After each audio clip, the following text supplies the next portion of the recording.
कह रहा हूँ, सुन मेरी बात। पहले तो वीडियो कॉल कर। हाँ, मेरे को शक्ल देखनी है तेरी। पढ़ता हूँ फिर तो मैं भूल जाता हूँ। डर के मारे सर मैंने 2-3 टेस्ट भी छोड़े क्योंकि मेरे टेस्ट में इतने बुरे नंबर आ रहे थे। मुझे कॉन्फिडेंस ही नहीं आता फिर कितना भी पढ़ लूँ। क्वेश्चंस भी नहीं होते सर। मैं शीट खोल के बैठता हूँ तो मेरा मन ही नहीं करता क्वेश्चन करने का। Yes sir. बोलो क्या हुआ। सर मैं सबसे पहले आपको ये बताना सर, मैं 11th का तो बताना चाहता हूँ कि मैंने 11th अपनी कैसे बिगाड़ी और मतलब मैंने क्या क्या किया अपनी जे प्रिपरेशन के दौरान। और टीचर्स की मुझे सर बात समझ में आती नहीं थी, तो उसके बाद मैंने प्रिपरेशन की फिर मुझे कुछ भी समझ नहीं आ रहा। तो क्या कि मेरे से नहीं हो रहा तो मैं छोड़ देता हूँ। तो लगता है प्रोटेंस नहीं होते हैं तो मोटिवेशन आता है, सोचता हूँ मैं छोड़ देता हूँ इस बार, अगले बार ड्रॉप नहीं कर दूंगा। लेकिन फिर सोचता हूँ ड्रॉप में भी क्या ही होगा, अगर करो पूछेंगे तो टाइम इतना ही लगेगा अभी से। फिर मैंने सब कंफ्यूज था मैं बहुत, तो कहा से बात कर लूँ। नहीं तो यार एक बार बता, दोस्त अगर कुछ कह रहे हैं आपको तो उस दोस्त के कहने से आप क्यों परेशान हो रहे हो? दोस्त के कहने से आप अपनी पढ़ाई को अफेक्ट करोगे तो दोस्त ने हमारी फीस जमा नहीं करी, दोस्त को हमारी रैंक से कोई लेना देना नहीं है। अच्छा चलो ठीक है, अभी मैं बात करूँगा, लेकिन उससे पहले मुझे बताओ और क्या ख्याल आते हैं। मन करता है छोड़ के चला जाऊँ, सब कुछ छोड़ दूँ? मैं सर छोड़ के प्योरली जाने का मन तो नहीं करता, प्योरली जाने का मन तो नहीं करता, लेकिन मैंने क्या है कि लगता है कि मैं इस बार छोड़ देता हूँ मैं ड्रॉप में कर लूंगा। हाँ, लेकिन चिंता होता हूँ अगर आपको नहीं हुआ तो फिर ड्रॉप में क्या ही कर लूंगा मैं। क्विट करने का मन करता है। हाँ सर, मतलब मेरे दिमाग में सर दो पक्ष बने हुए कि हाँ एक एक पक्ष बोलता है क्विट कर दूं, फिर हम्म, दूसरा बोलता है अरे अभी क्विट कर भी होगा तो फिर बाद में क्या ही कर लेगा तू। हम्म।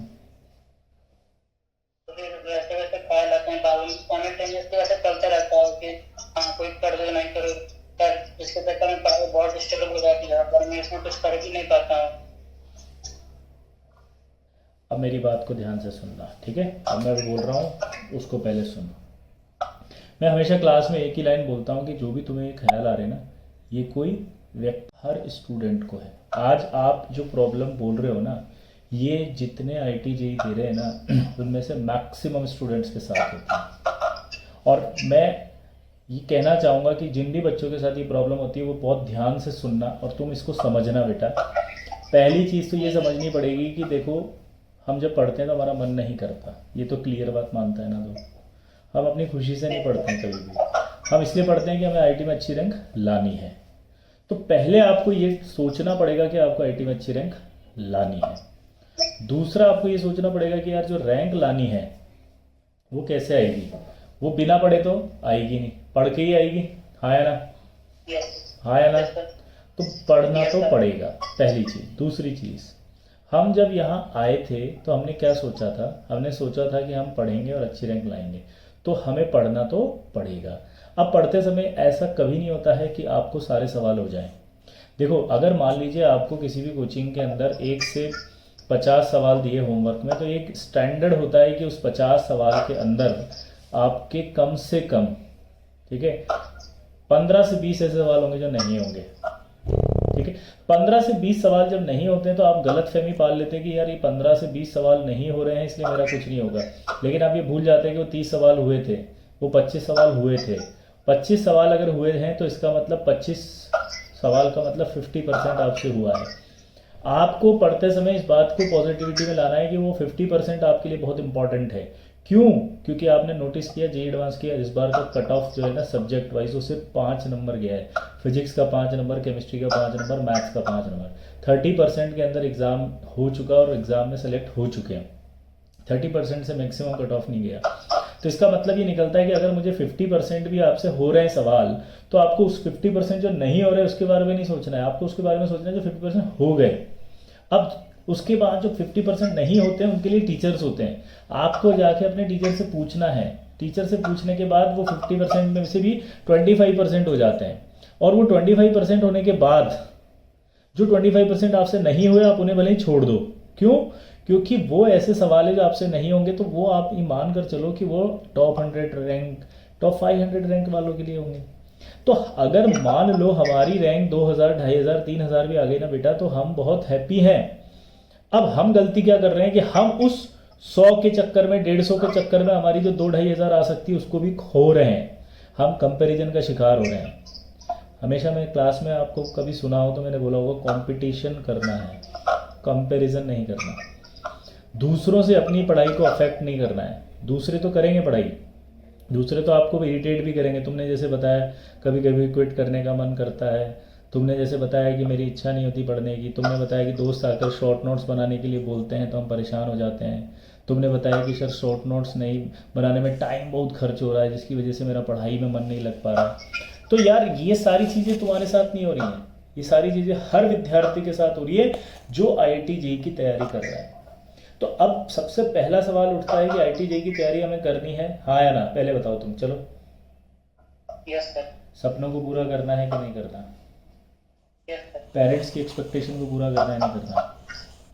करना है सर। और जो डिसीजन तुमने लिया उसे सही साबित करना है कि नहीं करना? Yes sir. तो वो सही कब साबित होगा?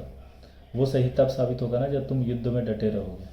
युद्ध में बने रहना ज़रूरी होता है, युद्ध में बने रहना जरूरी होता है। जरूर होता है।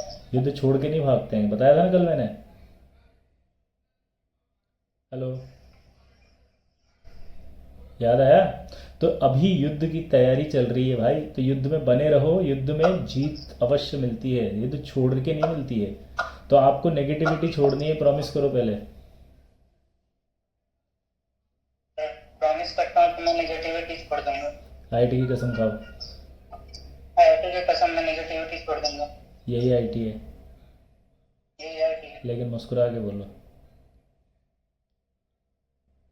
आपकी मुस्कुराहट बहुत बहुत कुछ देगी।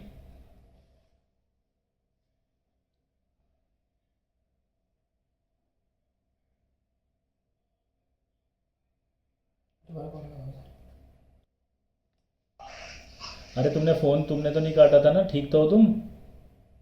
Yes sir. नहीं सर, वो नेट की वजह से थोड़ा कट गया था। मैं क्या कह रहा हूँ, थोड़ा मुस्कुरा तो दो। ऐसे मुस्कुरा के नहीं बोलोगे तो कैसे काम चलेगा यार? देखो, तुम अगर मुस्कुराओगे या तुम डिमोटिवेट नहीं होगे तो तुम शायद ऐसे हज़ारों बच्चों की इंस्पिरेशन बन सकते हो।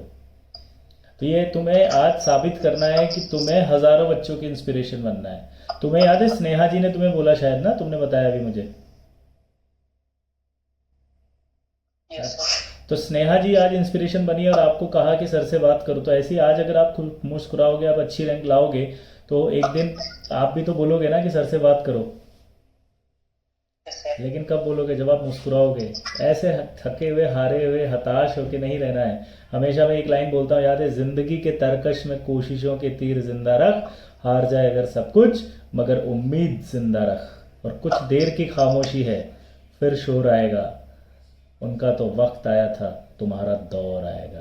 हमारा दौर आएगा। आएगा ना? जोर से बोल, खुश होके एकदम। यस सर, आएगा। Yes sir. प्रॉमिस कर, मुस्कुराते हुए बोल, yes sir I will do it. मैं करके दिखाऊंगा sir, promise. Promise. Promise sir. चलो, IIT की कसम। IIT की कसम, यही IIT है। यस सर, यही IIT है। चलिए ठीक है, चलो बेस्ट ऑफ लक बेटा, है ना? Thank you sir. ओके बेटा।